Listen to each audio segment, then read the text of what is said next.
తమిళనాడులో అడుగడుగునా గుడి ఉంది. రాష్ట్ర వ్యాప్తంగా 3000కు పైగా ప్రసిద్ధి చెందిన దేవాలయాలు ఉన్నాయి. అయితే కొన్ని దేవాలయాలు ప్రపంచ ప్రసిద్ధిగాంచాయి. ఈ ఆలయాలను సందర్శించేందుకు భక్తులు భారీ సంఖ్యలో చేరుకుంటారు.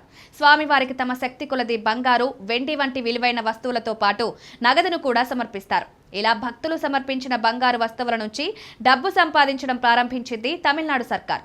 రాష్ట్ర ప్రభుత్వం 21 దేవాలయాల్లో సుమారు 1000 కిలోల ఉపయోగించని బంగారాన్ని కరిగించి 24 క్యారెట్ల బంగారు కడ్డీలుగా మార్చింది. ఈ కడ్డీలను బంగారు పెట్టుబడి పథకం కింద స్టేట్ బ్యాంక్ ఆఫ్ ఇండియాలో జమ చేసింది. ప్రభుత్వ నివేదిక ప్రకారం దేవాలయాల్లో నిరుపయోగంగా పడి ఉన్న బంగారాన్ని కడ్డీలుగా మార్చి బ్యాంకులో జమ చేసి సంవత్సరానికి 17.81 కోట్ల రూపాయల వడ్డీని ఆర్జించింది. ముంబైలోని ప్రభుత్వ టంకశాలలో బంగారాన్ని కరిగించారు. బంగారాన్ని బ్యాంకులో జమ చేయడం వల్ల వచ్చే వడ్డీని దేవాలయాల్లో సౌకర్యాలను మెరుగుపరచడానికి, అభివృద్ధి చేయడానికి ఉపయోగిస్తున్నామన్నారు. ఈ సమాచారాన్ని హిందూ ధార్మిక దేవాదాయ శాఖ మంత్రి పీకే శేఖర్ బాబు తమిళనాడు అసెంబ్లీలో పాలసీ నోట్ ద్వారా పంచుకున్నారు. వివిధ దేవాలయాల నుంచి సేకరించిన బంగారు కడ్డీల పెట్టుబడి వివరాలను నోట్లో పొందుపరిచారు. మార్చి 31, 2025 నాటికి 21 దేవాలయాల నుంచి మేలిమి బంగారం సేకరించినట్లు చెప్పారు. తమిళనాడులోని తిరుచాపల్లిలో జిల్లాలో ఉన్న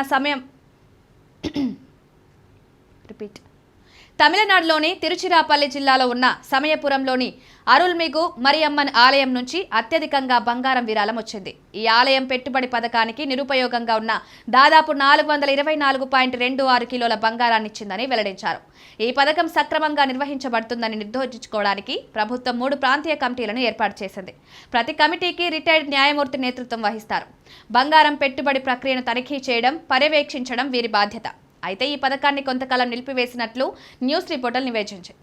ప్రభుత్వం ఆమోదించిన 2021-22లో మాత్రమే పునరుద్ధరించబడిందని పేర్కొన్నారు. తర్వాత ఇప్పుడు ప్రభుత్వం దేవాలయాలలో ఉపయోగించలేని వెండి వస్తువులను కరిగించడానికి ప్రభుత్వం అనుమతించింది. దీని ప్రకారం దేవాలయాల్లో ఉపయోగించని వెండి వస్తువులను కరిగించడానికి ప్రస్తుతం చర్యలు తీసుకుంటున్నారని పేర్కొంది.